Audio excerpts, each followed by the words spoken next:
My name is Lila. I turned 21 the week before she moved in. I spent that birthday alone in my room with a slice of cake I bought for myself from the grocery store. My dad didn't remember. It's not that he forgot on purpose. It's just that since Mom died, he forgets a lot of things. Sometimes I wonder if he forgets them just so he doesn't have to feel them. I didn't expect him to fall in love again. And I certainly didn't expect her. Her name is Celeste. I remember it because it sounds like something made of silk, soft, expensive, foreign. She arrived with high heels clicking against the wood floor like punctuation marks, her suitcase a designer brand I only recognized from magazines. She kissed my dad on the cheek like she already owned him. Maybe she did. She was 38. That's what Dad said, though she looked younger, like she'd somehow pressed pause on aging.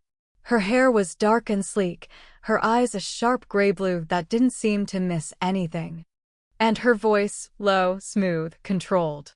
Every word she spoke sounded like a decision. I told myself I didn't care. I told myself I didn't even like her. But I watched her anyway. I watched the way she moved through the house like she'd been here forever, even though her name wasn't on any of the photos.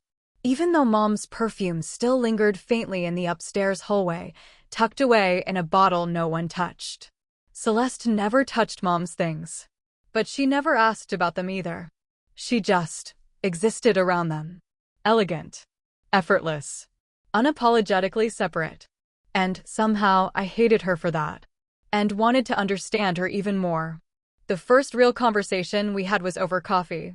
She had come down in this sheer robe, barely tied, her skin dewy from the shower. My stomach fluttered, and I hated myself for that, too. "You don't have to tiptoe around me," she said, pouring cream into her cup with one hand. "I'm not trying to be your mother." "Good," I said too fast. "You're not." She smirked at that. Like she appreciated honesty more than kindness. We barely spoke after that for a while. But I still noticed things. I noticed the way she smelled at night, warm, floral, intoxicating. How the scent of her drifted beneath the crack of my bedroom door. I noticed the subtle click of her heels on the stairs when Dad wasn't home, the way her laughter was always softer when she wasn't pretending. And I noticed the way her eyes lingered on me when she thought I wasn't looking.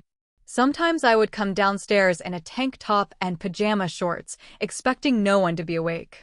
But there she'd be leaning against the kitchen island, wine glass in hand, head tilted just slightly as she looked at me in a way no one ever had. Like she was waiting for me to say something real. One night, I couldn't sleep. I came downstairs, barefoot, heart racing for no real reason other than the thought that maybe, just maybe, she'd be there. She was. She didn't speak at first. Just looked up from her book and gave me a long, unreadable glance. "You can sit," she said eventually, nodding toward the stool beside her. I sat. Close enough to smell her. Jasmine and something darker. Dangerous. We didn't talk about anything important. Just books. Weather. A dumb memory about my mom's lasagna that I hadn't meant to say out loud. But her eyes softened when I did. And for a moment, it felt like she was actually seeing me, not just the daughter of her new husband. Me. Something shifted that night. I felt it.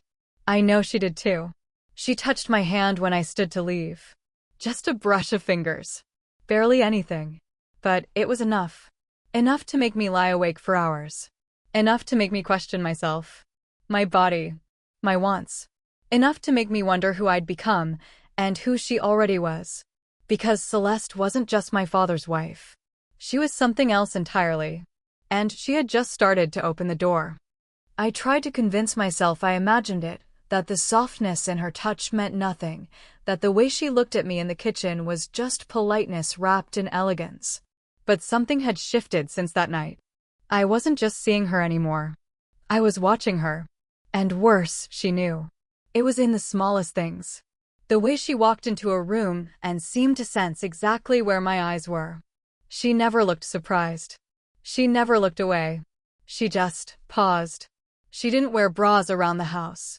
Not when Dad was gone. Not when it was just us. And sometimes, often, actually, he was gone. Work, business, urgent things that pulled him out of town for days at a time. I used to miss him. Now, I didn't know what I felt anymore. Because when he left, she stayed. And when we were alone, she came alive in ways I don't think he ever saw. She danced barefoot in the kitchen once while waiting for tea to steep. I watched her from the hallway. She was humming off-key and low, moving her hips just slightly, completely unaware of how beautiful she was. Or maybe she wasn't unaware. Maybe that was the point. She glanced toward the hallway, toward me, and for one long second, our eyes met. She didn't stop moving. And I didn't stop watching. I hated how warm my body felt after. How my fingers tingled. How guilty I felt when I lay back in bed that night. Her image burned into my mind like sunlight on closed eyelids. This was wrong. I told myself that over and over. I said it like a prayer. But I never stopped thinking about her. One afternoon, I came home from class early. The house was quiet, as always. I tossed my keys on the entry table and turned toward the staircase, and there she was. Celeste. Leaning over the railing, elbows on the smooth wood, chin resting on her hand. "I heard you come in," she said, her voice slow and warm. My mouth went dry. "Didn't know you were home." She smiled. "You never know. You always just sneak around." I swallowed. "I don't sneak." "You watch, though," she said softly. "I've seen the way you look at me." She said it like it was nothing. Like she was saying the weather was nice. But the air between us snapped tight, charged like it was seconds from a storm. "I wasn't trying to, you don't have to lie," she cut in, her voice smooth, almost amused. "It's not a crime to be curious." My face flushed, and I hated how young I must have looked just then, blushing like some teenager with a crush. But her gaze didn't mock me. If anything, it softened. "I watch you too," she said, and I swear my heart stopped. I didn't speak. I didn't breathe. I just stood there, waiting for her to laugh or take it back. She didn't. She descended the stairs slowly, like she was aware of every step, every shift of her body. When she reached the bottom, she didn't walk past me. She didn't touch me either. She just stood close. Too close. Her perfume wrapped around me, jasmine and amber, and something I couldn't name but already craved. She tilted her head. "You know," she murmured, "it's okay to want something, even if it scares you." I didn't know what to say. I felt exposed. Like she had opened me up with a whisper and was reading every secret I'd never said out loud. Then she walked away. Just like that. Leaving me breathless and aching and so confused I wanted to scream. That night, I couldn't sleep again. I lay awake, listening for the creak of the floor outside my door. For the sound of her heels. For anything. But it was silent. She didn't come. And maybe that was worse than if she had. Because now I knew she knew. And that changed everything. I started staying up late, even when I didn't mean to. The quiet hours of the night felt safer. Like I could pretend the walls between us didn't exist, not the physical ones or the ones we were both so carefully avoiding. Celeste had a habit of roaming the house after midnight. I'd hear the sound of her feet on the tile, the soft clink of glass in the kitchen, the hum of the fridge door. It became this rhythm between us, unspoken but understood. She never knocked on my door. She didn't have to. We always seemed to find each other in the places where we didn't belong. It started with tea. One night, I came down around 1 in the morning, barefoot, wrapped in an old hoodie. She was already there, sitting by the window with her legs folded under her on the couch, a mug cupped between her palms like it was something precious. She didn't look surprised to see me. "Couldn't sleep?" she asked, eyes flicking to me over the rim of her mug. I shook my head. "You?" She smiled faintly. "Never do." She poured me a cup without asking. Chamomile. No sugar. She'd remembered. I sat across from her, knees pulled up to my chest, hands warm against the ceramic. The silence between us was soft this time. Not awkward, just comfortable. Strange, given everything that had been left unsaid. "Do you miss her?" she asked suddenly. It hit me in the chest. "My mom." She nodded. I stared into my mug. "Every day." She didn't apologize. She didn't offer pity. She just nodded again, slowly, like she understood something no one else had bothered to try. I didn't come here to replace her, she said quietly. I hope you know that. I don't know what you came here for, I admitted, and the words came out sharper than I intended. She didn't flinch. Maybe I don't, either. We talked for 2 hours that night. About grief. About loneliness. About how marriage can feel like a deal you keep signing even after the ink's dried and faded. She told me about her mother, how she left when Celeste was 10. How she still dreams of her sometimes, not knowing if the memories are real or just replays of old photos. I told her about the last time I saw my mom smile. I think it was for me, I whispered, blinking too fast. But I'm not sure. Celeste reached out then, across the low space between us. Her fingers grazed mine, soft, slow. She didn't squeeze. She didn't even fully hold my hand. She just touched. It was the most tender thing I'd felt in months. You're not cold, she said, almost to herself. You just hold yourself too tightly. I didn't know what to do with that. So I didn't respond. But I didn't move away either. After that night, the conversations became more frequent. Sometimes it was in the living room, other times in the hallway. One night, we sat side by side on the back porch while it rained, her bare foot brushing mine every so often. Another time, we ended up sitting on the kitchen floor at 2 a.m., sharing a pint of ice cream like teenagers, laughing over nothing at all. But beneath it all, beneath the smiles and stolen glances, was something deeper. There were moments her voice would lower, and I'd feel it in my stomach. Times her eyes would linger too long on my lips when I talked. And there were definitely times I leaned in too close. I could feel it building, whatever it was between us. A current, invisible and undeniable. One night, after we both went quiet mid-conversation, I asked her, "What are we doing?" She looked at me for a long time. Long enough that I forgot to breathe. "I don't know," she said softly. "But I can't seem to stop." Neither could I. It was raining the night everything changed, like the universe was trying to muffle the sound of something breaking. I'd been lying in bed for over an hour, staring at the ceiling, listening to the rain pelt against the windows and the distant rumble of thunder like a slow drumbeat. The house felt too still, too quiet, and my thoughts were too loud. I hadn't seen Celeste all evening. She'd kept to herself, retreating into the master bedroom when Dad called from the road, smiling with that soft, detached expression she wore when she didn't want to feel too much. I'd told myself I wouldn't look for her. I needed boundaries. I needed space to breathe. But it turns out, I didn't need space. I needed her. And somehow I think she knew. Because when the thunder cracked again and I turned toward my bedroom door, she was there. Just standing. She hadn't knocked. She wasn't holding tea. She didn't even speak at first. She just stood in the soft yellow glow of the hallway light, a shadow against the frame, barefoot in a thin robe that barely clung to her body. Her hair was loose, damp from a shower, falling over her shoulders in waves that made her look almost dreamlike. Too perfect. Too human. I sat up, heart racing, unable to form a single word. She looked at me, eyes darker than usual, unreadable, but not cold. "I didn't mean to wake you," she said finally, her voice low and careful. "You didn't," I said, even though I wasn't sure if I was still dreaming. She looked down the hallway for a moment, as if considering whether to leave. But then, she stepped inside. Not all the way. Just a single foot over the threshold. "I couldn't sleep," she said. "The storm." I nodded, swallowing the lump in my throat.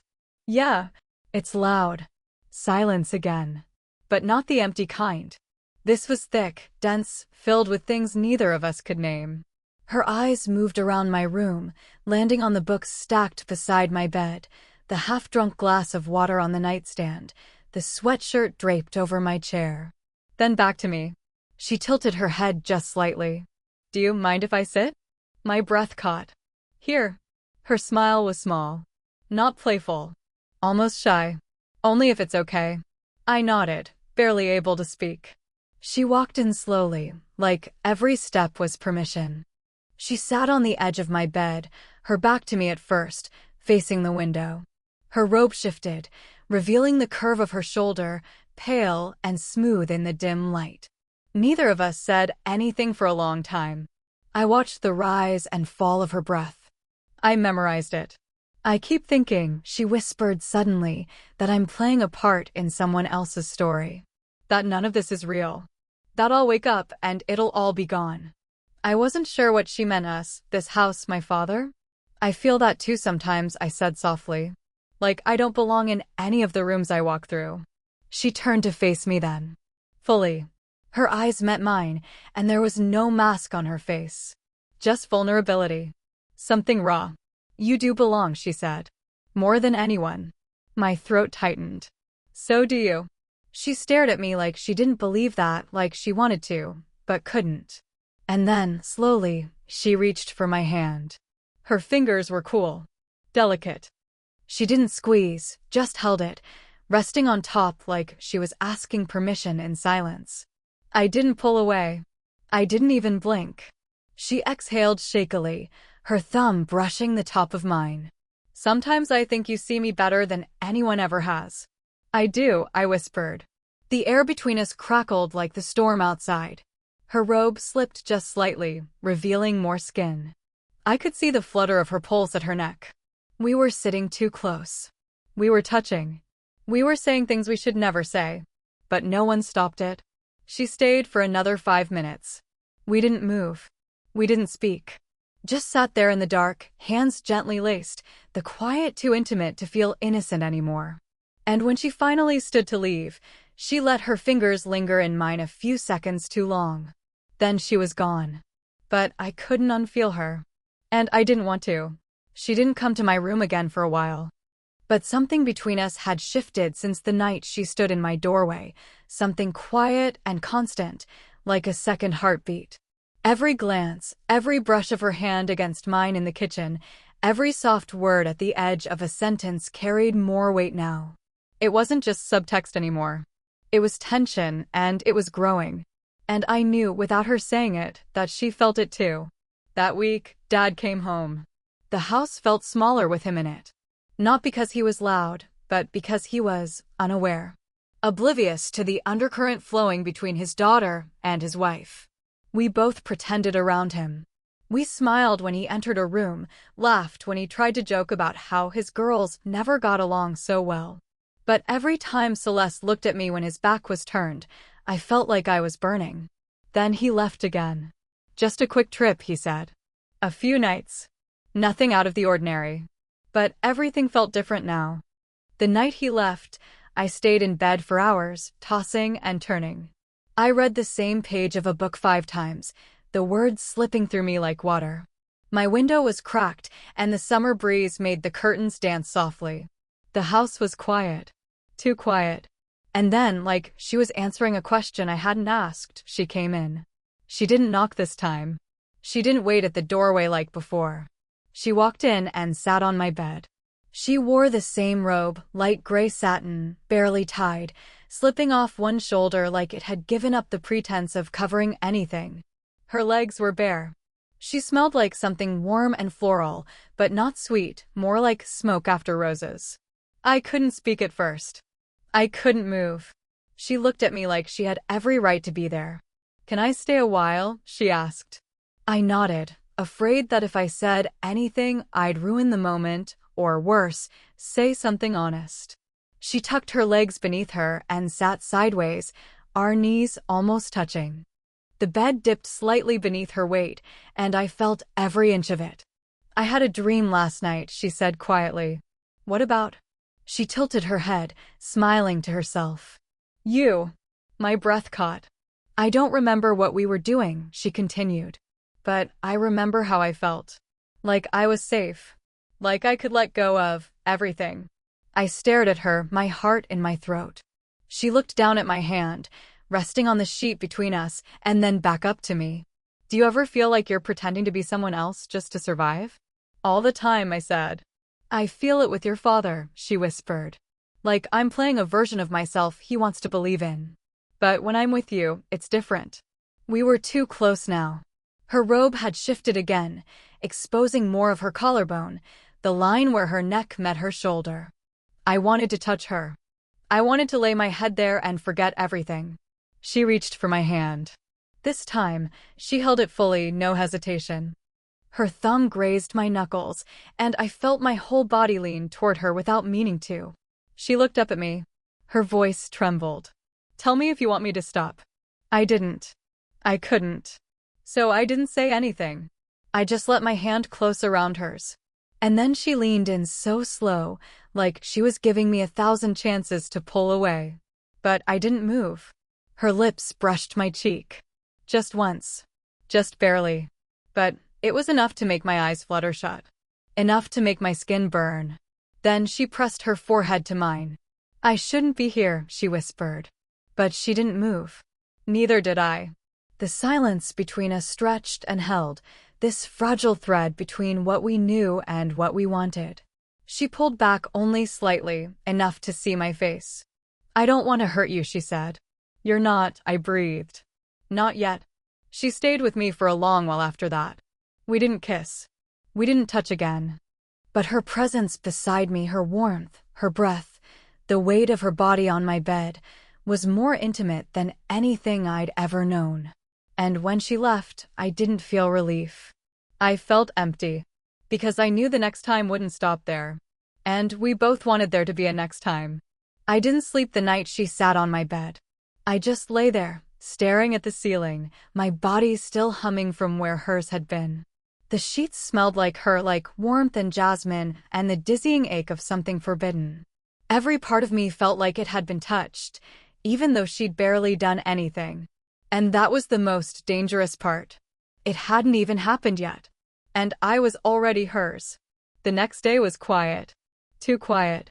We passed each other in the hallway like we were strangers again, careful, neutral, hiding behind polite nods and empty glances. But every time her eyes met mine, I saw it. The storm we were both pretending not to be standing in. I don't remember what finally broke us. Maybe it was the way she looked at me when I dropped a fork at dinner and our fingers brushed picking it up. Or the way she lingered by the stairs that night, her robe tied a little looser than usual, like a question. Or maybe we were already broken. Maybe this was just the moment we stopped pretending otherwise. It was late. The kind of late that only exists when you've been waiting for something all day without letting yourself name it. I was in bed again, lights off, pretending to scroll through my phone. I heard her before I saw her, bare feet on the wood floor. Slow. Hesitant. Then came the soft knock. 1, 2, 3. I didn't answer.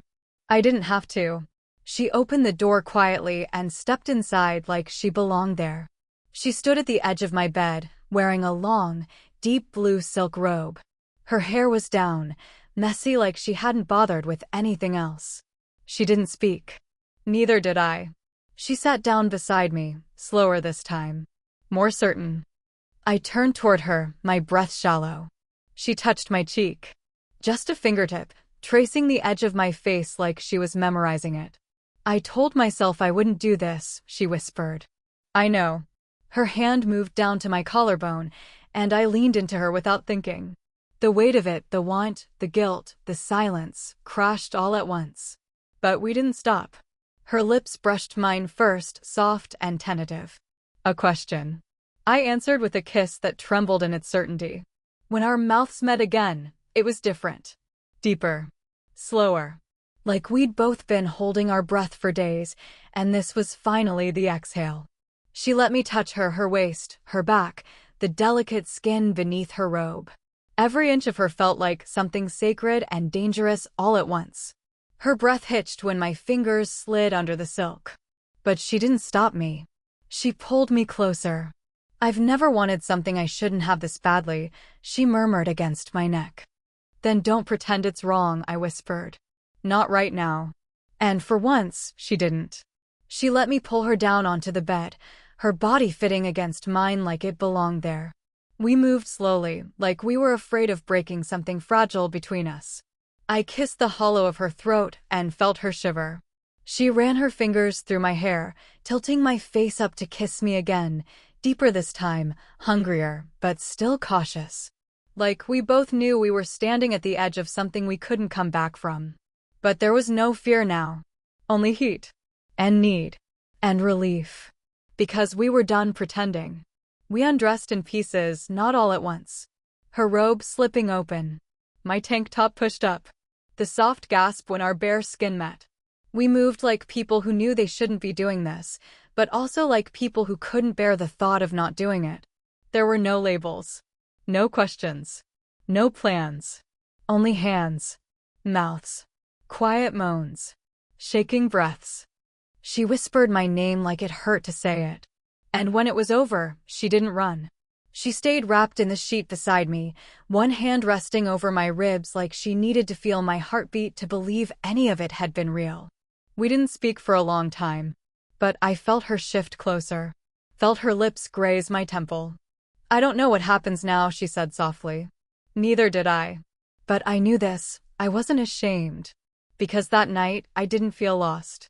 I felt seen, wanted, claimed. And I had claimed her too. I woke up before she did. The room was soft with early light, the curtains glowing pale gold as the sun pushed through. Celeste lay beside me, curled on her side, one hand still resting against my stomach like her body didn't want to let go, even in sleep. For a moment, I didn't move. I just stared at her, at the delicate slope of her shoulder, the faint shadow of her lashes against her cheek.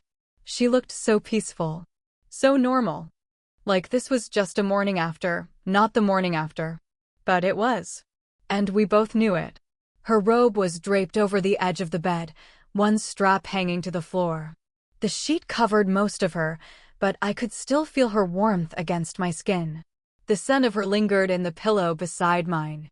My whole body ached with memory. I wanted to reach for her again.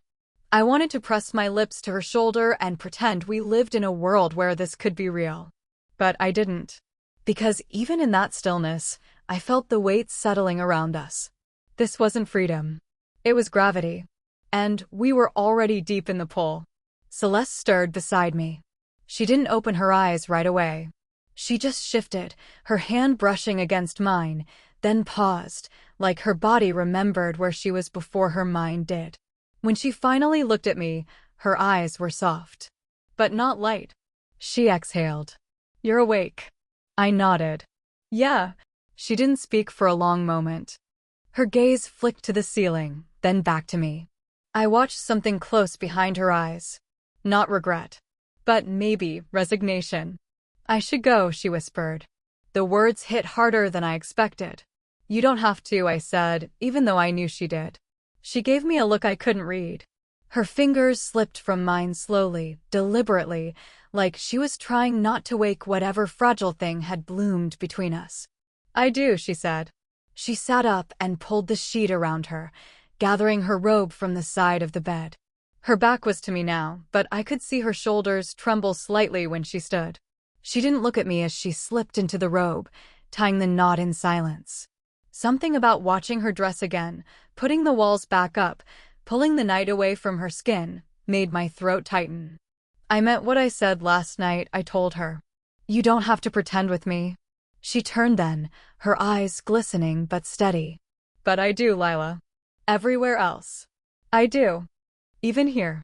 The sound of my name in her voice, so gentle, so close to breaking, felt like being touched and slapped at the same time. I sat up, clutching the edge of the blanket. "So what happens now?" She gave a sad smile. "We forget." I blinked. "Can you?" Her silence was the answer. She walked toward the door. Each step was too quiet, too final. But just before she opened it, she paused, hand on the knob, her back still turned. "I don't regret it," she said. "Not a single second." My heart thudded. "Then why does it feel like you're leaving forever?"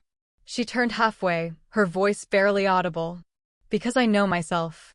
And if I stay, I won't stop." Then she left. The door clicked shut behind her with a sound so small, so soft, it could have been mistaken for nothing. But it wasn't nothing.